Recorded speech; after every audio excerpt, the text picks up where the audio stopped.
Bonjour et bienvenue. Dans la vidéo précédente, nous avons réellement appris le fonctionnement de la méthode de la combinaison.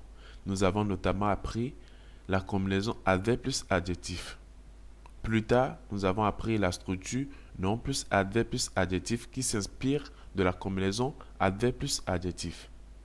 Vous avez sans doute remarqué que pour faire des phrases avec la structure nom plus adverbe plus adjectif, nous n'avons pas eu besoin d'utiliser des verbes. Tout simplement parce que la langue chinoise ne fonctionne pas forcément de la même manière que la langue française. Dans la langue chinoise, vous pouvez utiliser la structure nom plus adverbe plus adjectif pour faire passer des messages simples et clairs compris par tous les natifs chinois et qui ont pratiquement le même sens que la structure que nous avons en français, par exemple pour dire la Chine est grande. Donc, ceci étant dit, nous pouvons continuer avec la vidéo d'aujourd'hui. Et dans cette vidéo, nous continuerons toujours avec la structure nom plus adverbe plus adjectif. Je le rappelle, pour utiliser cette structure, nous n'avons pas besoin d'utiliser des verbes parce que la structure nom plus adverbe plus adjectif en elle-même se suffit. Je vais commencer par introduire trois nouveaux mots. Le premier mot d'aujourd'hui est baba.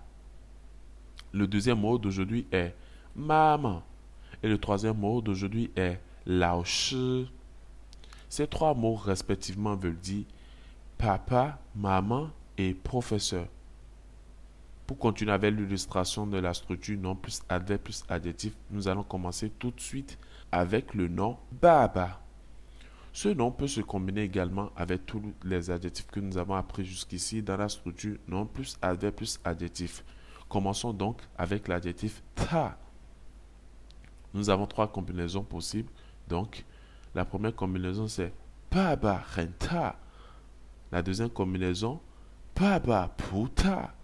La troisième combinaison baba taita. Voilà. Tout ça, ces trois combinaisons veulent dire respectivement papa est grand, papa n'est pas grand et papa est très grand. Du moins, c'est ce que vous pensez. Ici, à ce niveau, il y a une remarque très importante à vous faire. Les adjectifs ta et xiao dans la langue chinoise s'utilisent exclusivement pour qualifier les objets et les choses. C'est-à-dire, on utilise ces deux adjectifs pour qualifier les choses et les objets, comme par exemple la Chine, Pékin, qui sont des noms d'endroits précis.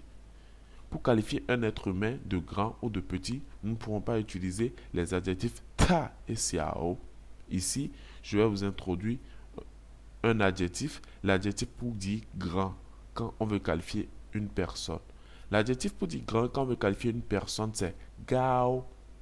Donc ici, pour dire papa est grand, nous devons dire papa ren gao. Papa ren gao. Si nous voulons dire papa n'est pas grand, on peut dire papa pu gao. Et si nous voulons dire papa est très grand, papa tai gao. Donc retenez ceci.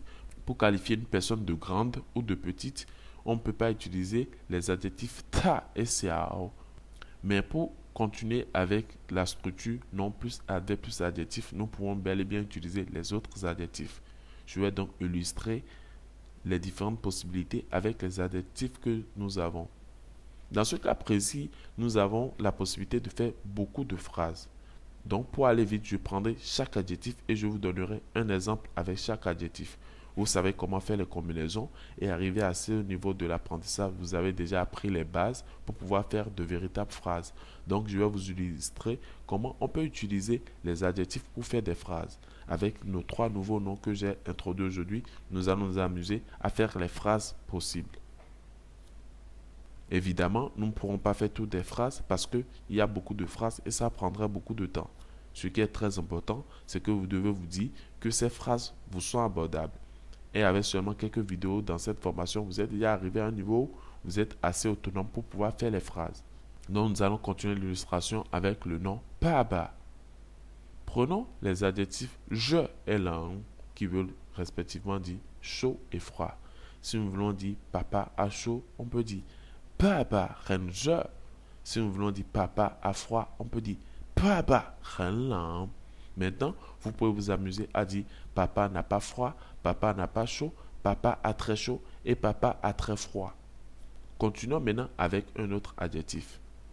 Prenons l'adjectif gao xing qui veut dire content. Si nous voulons dire papa est content, nous pourrons dire papa ren gao xing. Si nous voulons dire papa est très content, on peut dire papa, tai gao xing. Maintenant, et si nous voulons dire papa n'est pas content, comment on peut dire? Vous pouvez mettre cette vidéo sur pause et le dire.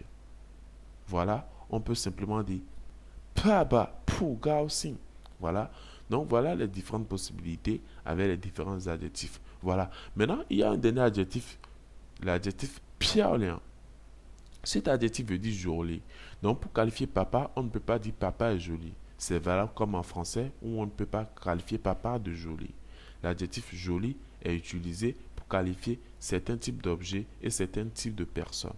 Par exemple, on peut utiliser l'adjectif piaolian pour qualifier maman. Dans ce cas, on pourrait dire maman ren piaolian, maman pu piaolian et maman tai piaolian.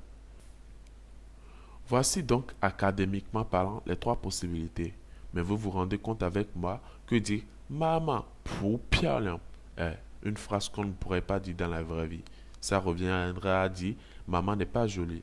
Mais nous savons tous que toutes les mamans sont belles. Ma maman est belle, votre maman également. Donc vous devez retenir que vous pouvez dire maman ren piaolian et maman tai piaolian. Ces deux phrases vous suffisent.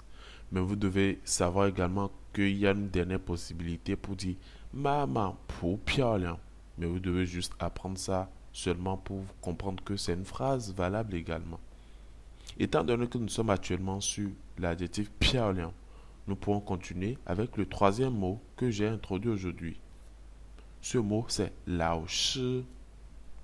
Vous devez savoir que le mot lao shi dans la langue chinoise désigne tout autant un professeur homme qu'un professeur femme. C'est-à-dire que si votre professeur de langue est une femme ou si votre professeur de langue est un homme, vous pouvez toujours les appeler lao shi. Vous n'avez pas besoin de préciser si c'est un homme ou si c'est une femme. Ce simple nom, lao shi, vous permet de désigner un homme ou une femme. Maintenant, prenons le cas où votre lao shi est une femme et que vous voulez la qualifier de jolie. Vous pouvez simplement dire lao shi ren piaolian ou vous pouvez dire lao shi tai piaolian. Il y a une troisième option qui est lao shi pu piaolian. Mais cette option, on la prend juste pour le cadre académique. Donc voilà un peu comment ça fonctionne. Donc vous pouvez utiliser le nom lao shi et qualifier ce nom avec l'adjectif piaolian seulement dans le cas où votre lao shi est une femme. Si c'est un homme, vous ne pouvez pas dire lao shi ren piaolian. Ce ne serait pas normal parce que vous ne pourrez pas dire qu'un homme est joli. Donc voilà un peu comment ça fonctionne.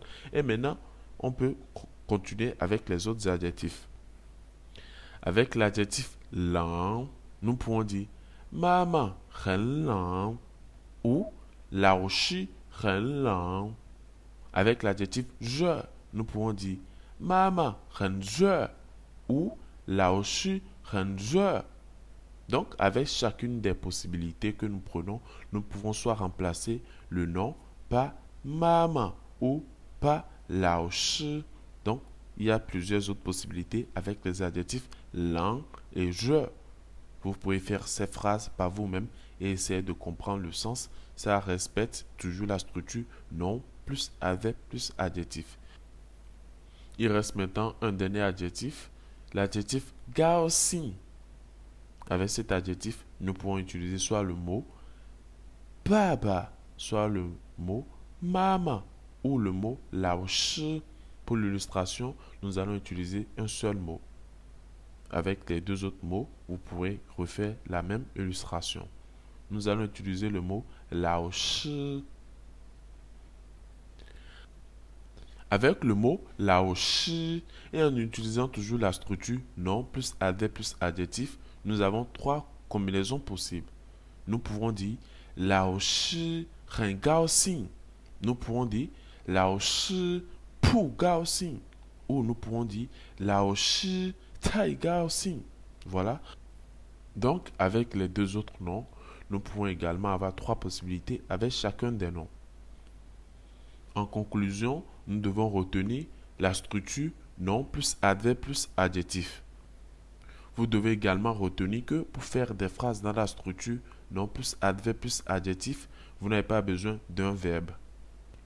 La dernière chose à retenir de cette vidéo, c'est que les adjectifs ta et xiao ne sont pas utilisés pour qualifier des personnes. À la place, il faut utiliser l'adjectif gao pour dire que quelqu'un est grand. Nous avons notamment vu l'exemple Baba ren gao, mais vous pourrez également dire Lao Shi ren gao, ou vous pouvez également dire Mama ren gao. Vous n'avez qu'à suivre la structure que nous avons eu à apprendre et vous saurez exactement comment faire les phrases et les différentes possibilités qui restent. Donc, n'hésitez pas à reprendre toutes les différentes combinaisons que nous avons abordées dans cette vidéo et retenez juste la structure nom plus adverbe plus adjectif. Cette structure est la clé pour pouvoir savoir où vous allez et pour pouvoir savoir comment faire les phrases. Cette structure sera en quelque sorte votre boussole pour faire les phrases. C'est très simple, faites donc les exercices chez vous.